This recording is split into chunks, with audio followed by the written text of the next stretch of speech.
अस्सलामुअलैकुम जी। तो dear students, कैसे हैं आप? ठीक है, मैं उम्मीद करता हूँ आप खैरियत से होंगे।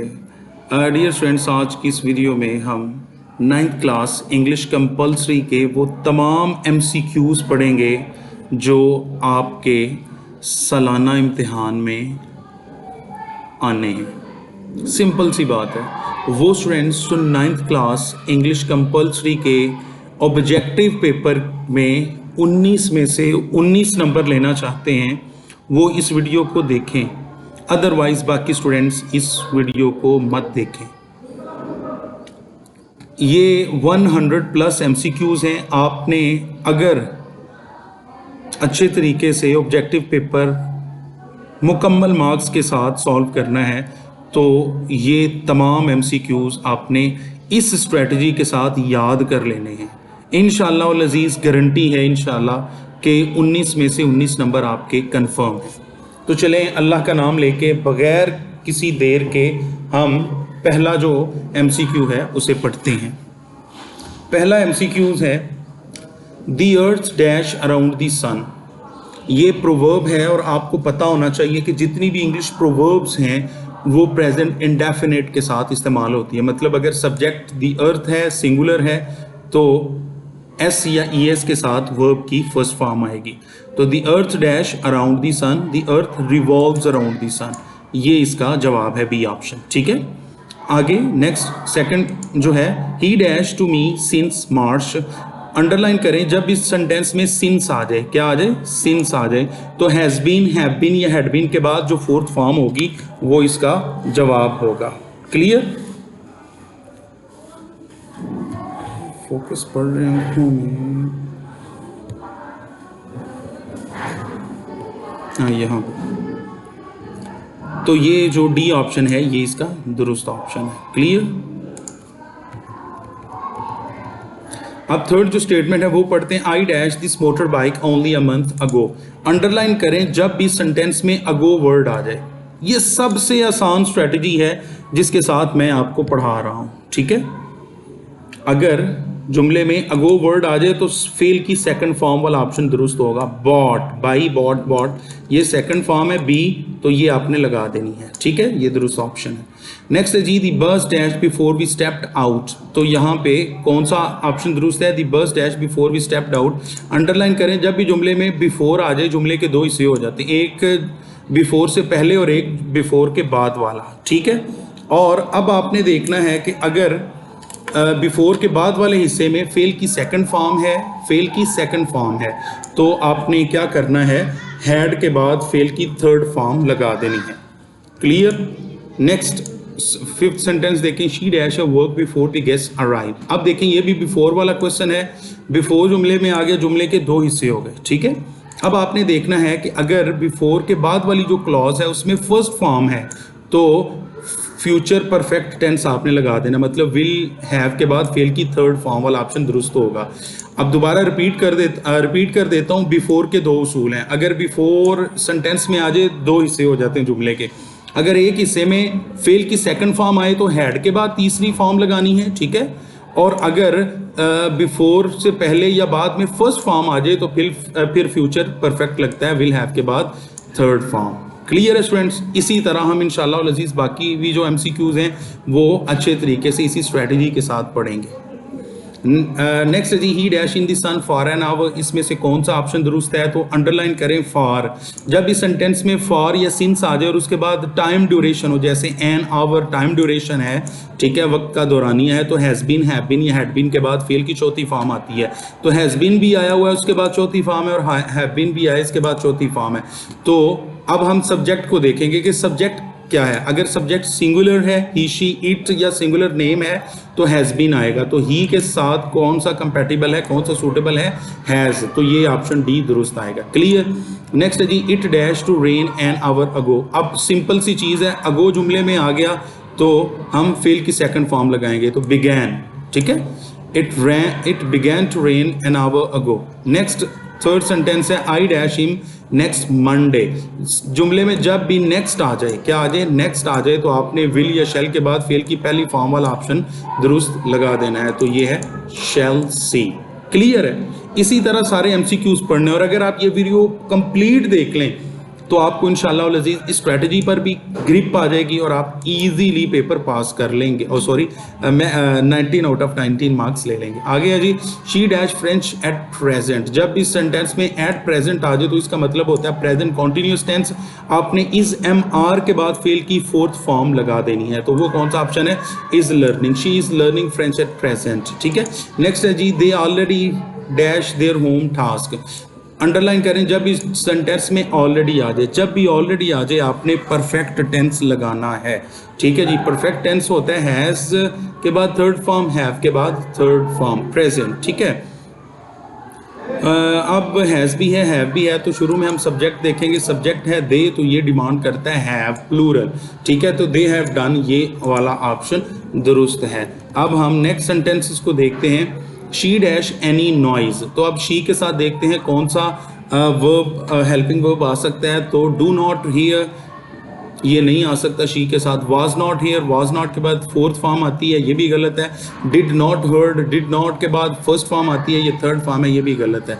तो एक ही ऑप्शन बच गया, वो कौन सा है? Did not here. यहाँ पे डिड के स्पेलिंग गलत है, ये डियर स्टूडेंट्स आपने ठीक कर लेने हैं, DID डिड होता है। ठीक है, तो ये ऑप्शन दुरुस्त है। नेक्स्ट है जी, they dash for London tomorrow. Tomorrow sentence में आ गया तो कौन सी फेल की फॉर्म आएगी?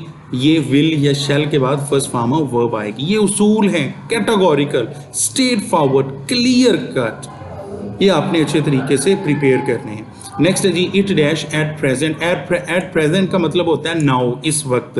तो ये जब सेंटेंस में आ जाए तो इज एम आर के बाद फेल की फोर्थ फॉर्म लगती है, तो वो है it raining, it is raining at present. Next है जी, I already the letter. Already sentence में आ गया तो हैज हैव के बाद थर्ड फॉर्म लगा दें। ठीक है, तो देखें has posted, not have posted, क्योंकि हैव जो है वो आई के साथ कंपैटिबल है, सूटेबल है। ठीक है, तो I already have posted the letter. Next है जी, she dash since morning. Underline करें सिंस, जब भी सेंटेंस के अंदर सिंस आ जाए तो आपने ये देखना है इसके बाद टाइम ड्यूरेशन है। अगर टाइम ड्यूरेशन है तो प्रेजेंट परफेक्ट कॉन्टिन्यूअस या पास्ट परफेक्ट कॉन्टिन्यूअस का वो सेंटेंस होगा। क्लियर? तो अब देखें शी के साथ क्या आएगा? हैज़ बीन और सिंस। आपको पता है इसकी निशानी है कि has been, have been, had been के बाद फेल की फोर्थ फॉर्म ऑफ वर्ब। इसी तरह डियर स्टूडेंट्स बाकी भी जो सेंटेंसेस हैं वो आपने तैयार करने हैं। ये वीडियो हो सकता है लंबी हो जाए, लेकिन आपने इस लेक्चर को अच्छे तरीके से सुनना है, क्योंकि इसमें ग्रामर का पोर्शन भी है, इसमें मीनिंग, सिनोनिम और एंटोनिम का पोर्शन भी है, और इसी के अंदर करेक्ट स्पेलिंग वाला पोर्शन भी है। ठीक है, तो ये मिला के 4 पोर्शन 19 नंबर बनते हैं। नेक्स्ट है जी, I had never seen snow before I dash to Murree. Underline करें जब इस सेंटेंस में बिफोर आ जाए, जुमले के 2 हिस्से हो जाते हैं। जुमले में एक साइड पे हैड के बाद थर्ड फॉर्म आएगी, तो दूसरी तरफ सेकंड फॉर्म आएगी, जैसे GONE, सॉरी वेंट आएगा, सेकंड फॉर्म वेंट है। ठीक है, आई हैड नेवर सीन, तो ये उसूल है। बिफोर जुमले में आ गया तो जुमले कितने हिस्से हो गए? 2। एक हिस्से में पास परफेक्ट आएगा तो दूसरे हिस्से में पास इंडेफिनिट आएगा। क्लियर? नेक्स्ट है जी, she dash French at present. तो अंडरलाइन करें एट प्रेजेंट, जब भी सेंटेंस में एट प्रेजेंट आएगा इज एम आर के बाद आपने फेल की चौथी फॉर्म लगानी, यानी कि ING वाली फॉर्म लगानी है।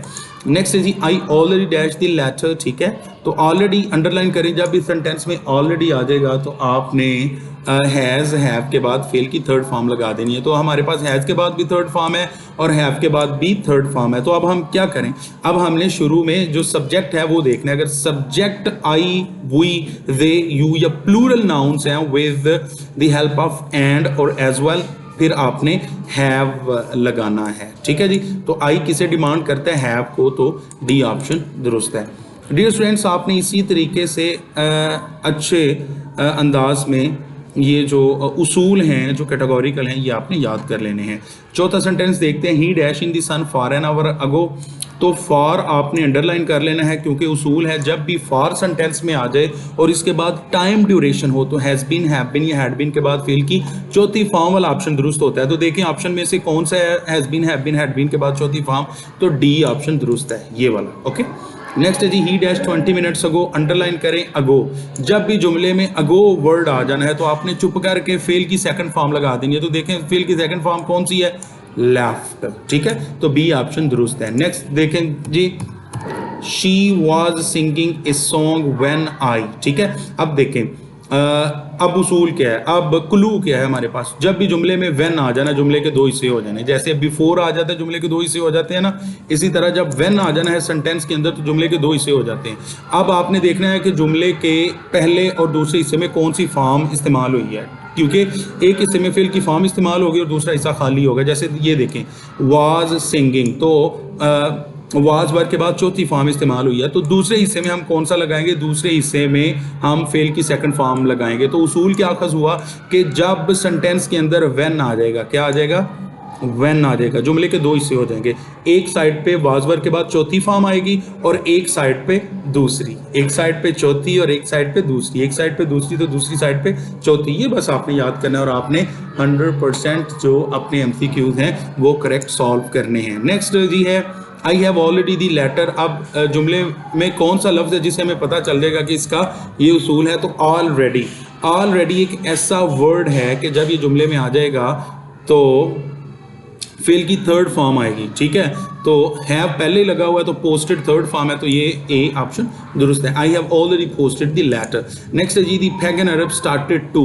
डियर स्टूडेंट्स एक बात आप याद रखें कि टू के बाद हमेशा फेल की पहली फॉर्म आती है, ठीक है जी, ये टू और पहली फॉर्म कौन सी है, माउंट, कौन सी है, माउंट। टू के बाद हमेशा फेल की पहली फॉर्म ही आनी है। नेक्स्ट है जी the court dash its verdict on Thursday. Next, ठीक है जी, तो नेक्स्ट जुमले में आ गया है, ठीक है। तो जब भी नेक्स्ट जुमले में आ जाए तो 95% चांसेस है कि विल या शैल के बाद फेल की पहली फॉर्म लगेगी। तो देखें कौन सा ऑप्शन दुरुस्त है, ए ऑप्शन दुरुस्त है। नेक्स्ट है जी the baby dash for milk now. तो इसमें क्या क्लू है, कैसे हमें पता चलेगा कि फेल की ये फॉर्म आएगी, तो ये बात याद रखें कि जब सेंटेंस में नाउ आ जाए तो इसका मतलब होता है इस वक्त। तो जब नाउ आ जाए तो इस MR के बाद फेल की चौथी फॉर्म वाला ऑप्शन दुरुस्त होता है, तो वो है is crying. Next year students MCQ है she dash her cat very much, ठीक है। तो शी के साथ कौन सा ऑप्शन सूटेबल आएगा ये हमने देखना है। तो शी जब भी सेंटेंस में आ जाए, ये सेंटेंस वाला शी है, कोई इंसानों वाला शी नहीं है तो शायद आप ये समझे कि शी आ गया है, शी नहीं, ये सेंटेंस वाला शी आया है। जब सेंटेंस वाला शी आ जाए तो प्रेजेंट इंडेफिनिट इस्तेमाल होता है, यानी कि SEIS का इजाफा होता है। तो she loves her cat very much, वो अपनी बिल्ली से बहुत ज़्यादा मोहब्बत करती है, क्योंकि मोहब्बत करने के लिए तो बस बिल्लियाँ ही रह गई हैं। खैर नेक्स्ट है जी I had left the house before it dash raining. अब देखें बिफोर सेंटेंस में आ गया है, मैंने पहले भी बताया है इस तरह के जुमले सॉल्व किए। जब इस सेंटेंस में बिफोर आ जाए तो जुमले के दो हिस्से हो जाते हैं, ठीक है, एक बिफोर से पहले और एक बिफोर के बाद। अब बिफोर से पहले अगर हैड के बाद तीसरी फॉर्म लगी हुई है तो चुप करके आपने क्या लगाना है, फेल की सेकंड फॉर्म लगानी दूसरे हिस्से के अंदर, ठीक है जी। नेक्स्ट है जी I have already dash the letter. Already जुमले में आ गया तो जुमले में थर्ड फॉर्म आएगी, तो वो कौन सी है, बी ऑप्शन, ठीक है जी। नेक्स्ट है जी dear friends she dash since morning. जब भी जुमले में सिंस आ जाएगा तो हैज़ बीन हैव बीन के बाद फेल की चौथी फॉर्म आ जाएगी, सी ऑप्शन दुरुस्त है। नेक्स्ट है जी the sun dash in the west. ये प्रोवर्ब है और प्रोवर्ब नहीं, यूनिवर्सल रियलिटी है। दो चीज़ें जब भी आ जाएं, तीन, हैबिट, यूनिवर्सल रियलिटी और प्रोवर्ब, तो प्रेजेंट डेफिनेट इस्तेमाल होता है, ठीक है। The sun rises in the sets in the west, तो ये ए ऑप्शन दुरुस्त है। क्यों, क्योंकि सन जो है ये सिंगुलर है। नेक्स्ट है जी it dash in winter. Dear students ये उसूल याद रखें, जब भी in the winter, in the summer, in the autumn और इन दी विंटर स्प्रिंग, ठीक है, ये जब भी मौसमों के नाम आ जाएं तो प्रेजेंट इंडेफिनिट लगेगा और प्रेजेंट इंडेफिनिट में SEIS का इजाफा होता है, ठीक है, अगर सब्जेक्ट सिंगुलर हो। तो it rains in winter.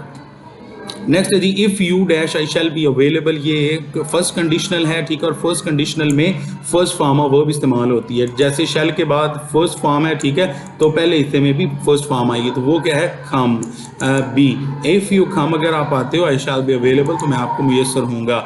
Next है जी it's dash raining since last night, ठीक है, सिंस आ गया जुमले में, और जब भी सिंस आ जाए हैज़ बीन, हैव बीन या हैड बीन के बाद फेल की चौथी फॉर्म आती है। तो देखें चौथी फॉर्म पहले ही आई हुई है, या तो हैज़ बीन आएगा, या हैव बीन आएगा, या हैड बीन आएगा। एक ही ऑप्शन है तो वो है हैड बीन, ये करेक्ट है। नेक्स्ट है जी, I had the house before it started raining. Dear students, जब भी जुमले में हैड आ जाएगा फेल की फॉर्म हम थर्ड लगाएंगे, तो थर्ड फॉर्म देख लें वो कौन सी है, वो है left. I had left the house before it started raining.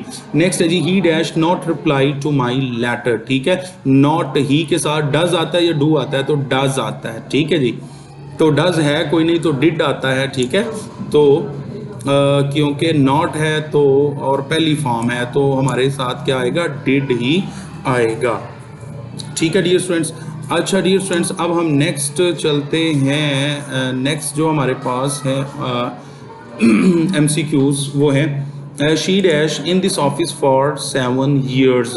अब देखें सेंटेंस में वही फॉर आ गया है। ठीक है, और फॉर के बाद टाइम ड्यूरेशन आ जाए तो हैज़ बीन, हैव बीन या हैड बीन के बाद फेल की फोर्थ फॉर्म आती है। सेंटेंस के शुरू में हम सब्जेक्ट देखेंगे तो वो सब्जेक्ट शी है, तो इसके साथ हैज़ बीन के बाद फोर्थ फॉर्म आएगी। ठीक है, तो डी ऑप्शन दुरुस्त है। नेक्स्ट है जी, I dash this motor bike only a month ago. Ago sentence में आ गया है, जब सेंटेंस में अगो आ जाए तो क्या आएगा, फेल की सेकंड फॉर्म आएगी। क्लियर। नेक्स्ट है जी, I dash you since Monday. ठीक है, तो अब आपने देखना है कि आई के साथ कौन सा सूटेबल है, तो आई के बाद नॉट सी नहीं आ सकता, आई के साथ हैज़ नहीं आ सकता, आई के साथ नॉट सा नहीं आ सकता, आई के साथ एक ही चीज़ आ सकती है वो है हैव, तो ये वाला ऑप्शन दुरुस्त है। बाद औक़ात एलिमिनेशन मेथड आपको इस्तेमाल करना पड़ता है, तो ये एलिमिनेशन मेथड के जरिए हल हो गया है क्वेश्चन। नेक्स्ट है जी, they dash for London tomorrow. Tomorrow आ गया है तो विल या शैल के बाद फेल की फर्स्ट फॉर्म आएगी, तो ये है विल लीव। नेक्स्ट है जी, the bus dash before we stepped out. Before sentence में आ गया, तो जब बिफोर सेंटेंस में आ जाए तो सेंटेंस के दो हिस्से हो जाते हैं। अब एक हिस्से में आपने देखना है, अगर फेल की सेकंड फॉर्म है तो पहले हिस्से में हैड के बाद थर्ड फॉर्म आएगी जी। तो डियर स्टूडेंट्स, मेरा ख्याल है कि अगर मैं इतने सारे क्वेश्चन पढ़ता जाऊंगा तो थक जाऊंगा, रोज़ा भी है और फिर आपको पता है प्यास भी लग जाती है। अब मैं थोड़ा सा इस वीडियो को स्क्रॉल डाउन करता जा रहा हूं ताकि आप इन सारे क्वेश्चंस को खुद अच्छे तरीके से पढ़ें, इनकी प्रैक्टिस करें, और जो क्वेश्चन आपको ना आए उसका उसूल अगर आपने पूछना हो तो आप मेरे इस नंबर पर ट्यूशन भी ले सकते हैं और क्वेरी भी अपनी भेज सकते हैं, और क्वेरी का हम जवाब विदाउट एनी फ़ी देंगे। लेकिन अगर आपने हमसे ट्यूशन लेनी है इंग्लिश की 9th की 10th की या कोई कोर्सेज वगैरह के लिए जो हम करवाते हैं, तो उसके लिए यू विल हैव टू पे अ माइनर अमाउंट ऑफ फ़ी। तो बहरहाल मैं स्क्रॉल डाउन करता जा रहा हूँ, आप इन सारे क्वेश्चंस को देख लें। ठीक है, और इसके बाद जो इम्पोर्टेंट करेक्ट स्पेलिंग है वो वाला क्वेश्चन है वो आप देखेंगे, और वो भी मैं थोड़े से क्वेश्चंस जो हैं वो हाईलाइट कर दूंगा कि कौन कौन से हैं और उनका कौन सा जवाब दुरुस्त है।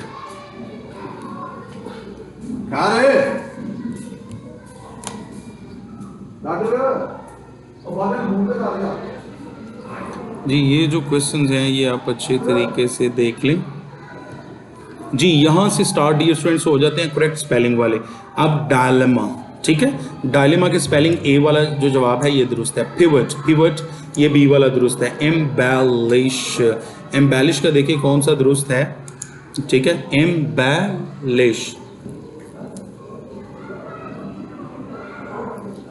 नेक्स्ट देखें मिजरेबल, क्या मिजरेबल, ए वाला दुरुस्त है। नेक्स्ट देखें इरेडिकेट, क्या इरेडिकेट, इम्बेलिश डबल एल के साथ होता है। ठीक है जी, इम्बेलिश ये वाला बी वाला दुरुस्त है। आगे है रिवील, ये बी वाला दुरुस्त है। ठीक है जी, आगे एप्टीट्यूड ये वाला दुरुस्त है, डी वाला। आगे है रिक्रूट, तो रिक्रूट ये ए वाला दुरुस्त है। डियर स्टूडेंट्स, ये जितने भी करेक्ट स्पेलिंग वाले हैं हमारे गेस्ट पेपर के मुताबिक ये आपने अच्छे तरीके से तैयार कर लेने। एनीवेज मैं आपको निशानियां लगवा देता हूँ, जोन जोन से ठीक है वो मैं आपको बता देता हूँ। डिवोशन ये ठीक है।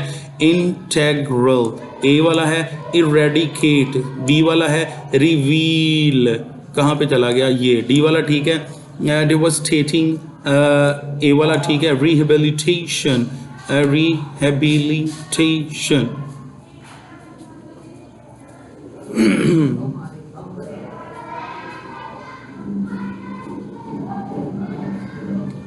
जी ये सी वाला ठीक है।